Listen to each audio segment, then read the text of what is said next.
Hi, I'm Steve Younis. Welcome to the Speeding Bulletin, your weekly Superman video, bringing you up to date on what's taken place in the world of Superman during the week January 13th to January 19th, 2017. Our top news stories this week included: a part of Christopher Reeve's Superman costume is up for auction, Supergirl returns with a new episode this Monday night, and Superman is getting a new costume design in the comic books. Let's check out these news stories and more in this week's Speeding Bulletin.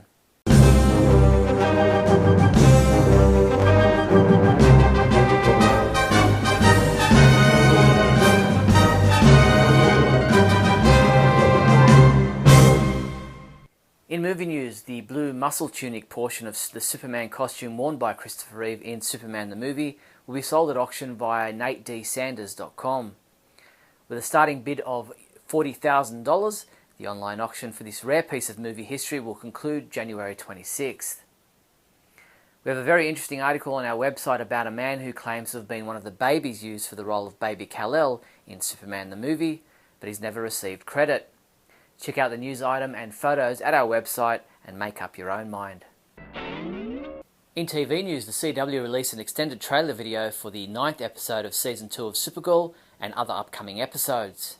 Supergirl Lives is scheduled to air on the CW on Monday, January 23rd at 8 p.m. The episode was directed by Kevin Smith, who told comicbook.com that the producers started asking him halfway through the process if he could return to direct another episode later in the season. Ultimately, the decision was made for Smith to also direct episode 17 of Season 2. He said, "Working on Supergirl is like a month of your life, but I'd give it up in a heartbeat because the last experience I had was so rewarding and I was so happy with what we did." The CW also released the official description for the 10th episode of Season 2 of Supergirl, titled "We Can Be Heroes." In this episode, after Livewire seemingly breaks out of prison, Supergirl is intent on recapturing her. After training Mon-El, Supergirl takes him with her when she sees Livewire attack the NCPD, but things go awry when Mon-El puts Supergirl before the citizens of National City. Meanwhile, James decides to come clean with Kara, and M'gann has a psychic attack and collapses into a coma. This episode is scheduled to air on the CW on Monday, January 30th. Superman homepage reviewer T.A. Ewart will be reviewing episodes from the Justice League Action animated series, airing on Cartoon Network. You can head to our website now to check out his review of the first 4 episodes of Season 1, and look for a new episode of Justice League Action to air on Cartoon Network on Saturday, January 21st in the USA at 7:30 a.m. This week's episode is titled "Follow That Space Cab." In comic book news, DC Comics is giving Superman a slight costume upgrade. This April, with the events of Superman Reborn shaking up Superman's world, the Man of Steel will come out with a costume upgrade, namely the return of the red boots. The costume will debut on the cover of Superman number 20, which will be released on April 5th. Check out the article I posted on the website examining the costume design in detail.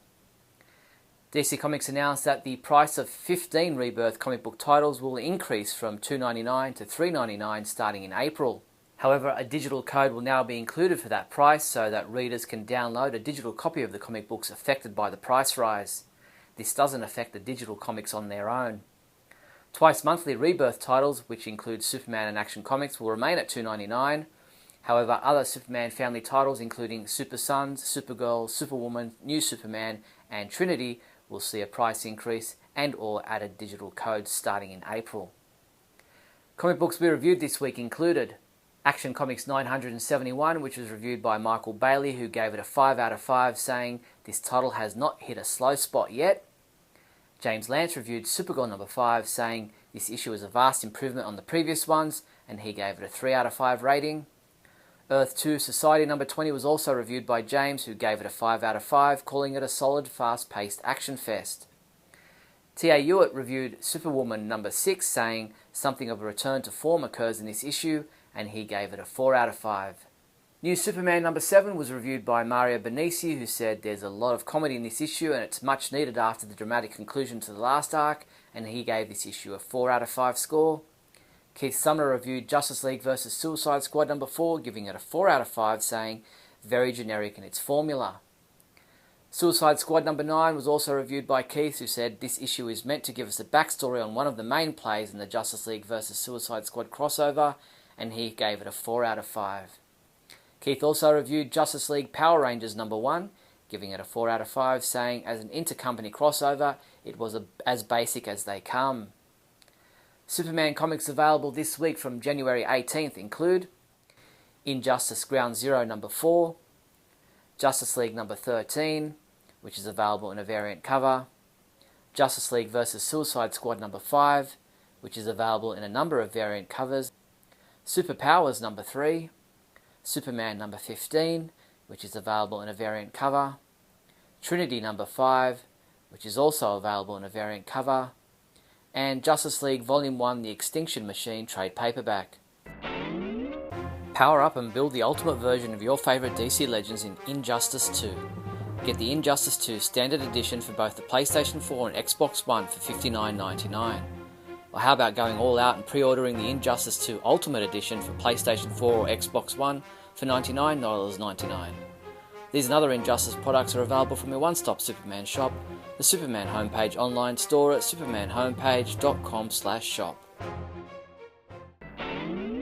In other news, WB Interactive Entertainment and DC Entertainment released the official Injustice 2 video game story trailer this week, giving us a look at the new characters including Darkseid and Brainiac. The lines have been redrawn. The line between hero and villain has become blurred as the most epic battle in the DC Universe rages on in Injustice 2. While Batman has emerged as the victor in his battle against the regime, a new threat arises and poses the ultimate threat to Earth. Injustice 2 will be available for PlayStation 4 and Xbox One on May 16th. DC Entertainment released a DC Superhero Girls Season 3 teaser trailer video, giving us a taste of what we can expect from the upcoming new season. It's back to school and back to saving the day for the DC Superhero Girls in Season 3. Get a peek at what's ahead in the animated series with this preview, featuring lots of action-packed clips. It's got some of the villains the DC Superhero Girls will face in the upcoming episodes, along with some awesome teamwork moments. Just like Frost says, expect the unexpected. Season 3 of DC Superhero Girls will premiere with its first episode on Thursday, January 27th. Thanks to F Jackets, the Superman homepage is pleased to be able to give away a Superman Blue Letterman jacket. The Superman Blue Letterman jacket has 2 pockets on the waistline with button closure. Made from cotton and polyester material, the jacket is extremely comfortable to wear.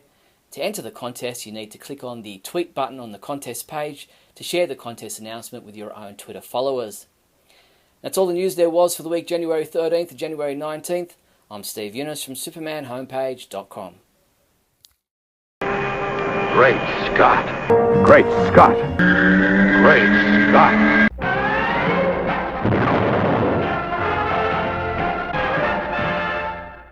Hello everyone and welcome to another fabulous episode of Great Scott. I'm Scotty V. Thanks for watching. So today I wanted to talk a little bit about, the completely unexpected and of course out of the blue and just mind-racking critical reviews we've heard now suddenly about the next 2 movies in the DC Extended Universe movie franchise. Now, no one ever would have expected that people would start writing articles about insiders who are coming out with how horrible these next 2 movies are, and the 2 movies I refer to, of course, are Wonder Woman, which is just blasphemous and horrendous, for all the eyes that have seen it, for all the months that is still away and hasn't even come out yet. And as far as I know, other than Warner Brothers insiders, which several of these articles that came from a dubious website that generally is incorrect or makes up rumors all the time, it's getting shared by people all over social media about good night, sweet movie franchise, good try, DC. Again, about how Zack Snyder was the wrong man, how these movies have been crap, how they've been terrible, how they've been failures. Okay, I guess in some people's eyes, they're failures. DC expected to make $2 billion on Man of Steel and $10 billion on Batman v Superman and wasn't able to make either of those figures come true, so the $750 million wasn't enough and makes them a complete failure. And of course, Marvel's way ahead. They've been making movies for a bit longer time, and they've got their franchise going pretty solid. Every movie's about the same, but they are fun. They're jokey, they're entertaining, they're light-humored, they're not to be taken very seriously, and I think people like that sort of thing. They might go to Shawshank Redemption if they want some of the depth and darkness that has been present in the DC films. So people have had a hard time buying that. So what do they try to do? They try to right the ship $750 million ship. They tried to write it by releasing Suicide Squad. I did not see and had no interest in seeing, and read about and saw the previews and saw what they were going for. A more Marvel-y feel, a goofier feel, a jokier feel, a lighter feel, a feel that didn't take itself too seriously. I didn't want to cop a feel, so I didn't go to see it. But it's okay, because I don't really consider that to be the ongoing story of the DC Universe movies that I started watching. That, too, was a pretty decent success for having characters in it that no one even knows, no one even cares about. And now they're doing Gotham Sirens, which to me is another ill-advised attempt to make a star out of Margot Robbie as Harlequin, because crazy sexed-up fanboys like the character Harlequin. I guess some women like her too, because she's somehow representative of them, even though she's a baddie. Pardon the pun. How about strong female good characters like Wonder Woman? How about looking forward to a movie we haven't seen yet, and whose trailers look all but fantastic? Every time you see them, there's a couple homages in there people are enjoying. The action looks incredible. Gal is fantastic, as we all said she has been from the beginning. And then we've got Justice League coming. I do know, and I certainly hope, that Superman's going to be the big inspiration at the end that saves the team, the powerful force they need to stop Steppenwolf or whatever else might come through these boom tubes. But again, this WB insider says that they're a mess, they're disasters, they're horrible, they continue the time-honored Zack Snyder tradition of being crap. These are bullshit stories that have been put out. They call them clickbait on social media. It's so people see them, and then people share them. Oh, God, please, no, don't make it so horrible. And usually they're nowhere near as bad as people feel they might be, and sometimes, as in the case of the DC movie universe going right now, they're actually pretty good, but people can't wrap their heads around the fact that the rumor mills steered them wrong, or that these films aren't the same as the Marvel films. And the whole idea is we want to have two separate entities here, and I would hate for DC to exactly copy the formula that Marvel is using. I like the idea that we have two different feels to our movies. Anyway, the point here is don't pay attention to the clickbait ads from unreputable sources that seem to make up stories all the time, and wait and see the movie for yourself. I know I'm going to. Thanks everybody for watching, and remember, Super Friends! Oh!